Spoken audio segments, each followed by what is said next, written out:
Vous avez vu ce qui vient de sortir là en février 2024. Bon, la génération de vidéos par intelligence artificielle, ça fait pas mal de temps que ça existe, mais là on vient de passer un grand cap en février 2024 avec OpenAI qui vient de sortir un générateur qui s'appelle Sora. C'est plutôt Sorry pour tous ceux qui sont dans la production audiovisuelle. Vous allez voir, c'est absolument la folie.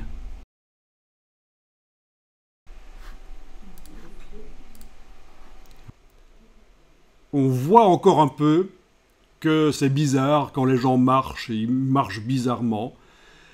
Ça se voit encore un peu que c'est de l'intelligence artificielle. Vous avez vu la fille, elle avait plus de bras à un certain moment. Donc évidemment, c'est encore perfectible, mais d'ici 1 ou 2 ans, 2025-2026, vous ne verrez plus la différence entre une vidéo par intelligence artificielle et une vraie vidéo. C'est la catastrophe, évidemment, pour la production audiovisuelle, sauf peut-être pour ceux qui font du local. Ceux qui font du local, qui filment en local, qui font des brochures pour le local, qui font des sites web pour le local, ils s'en sortent toujours mieux quand il y a comme ça des choses assez importantes qui sortent. Les entreprises locales, les activités locales, les entreprises publiques locales. Vous voyez, ça c'est assez dingue, c'est la nouveauté de février 2024.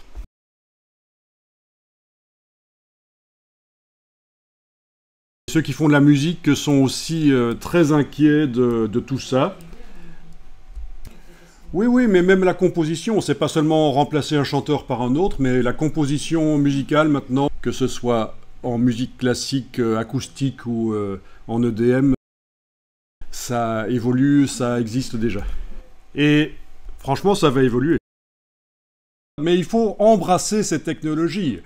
Si vous êtes dans la posture de dire « ouais, c'est moins bien que si on le fait par la méthode traditionnelle, il y a un défaut, là, regarde bien, là, il y a un défaut, on le voit. » Ce qui compte, c'est toujours au final combien ça coûte. Il y aurait des défauts encore si le coût est beaucoup moindre que d'utiliser une autre méthode. C'est ça qui va être utilisé.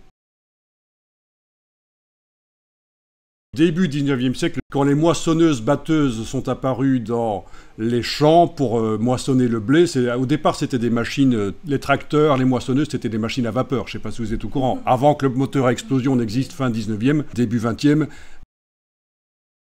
tout le monde était contre en fait, voilà, sauf certaines personnes qui s'y sont mis.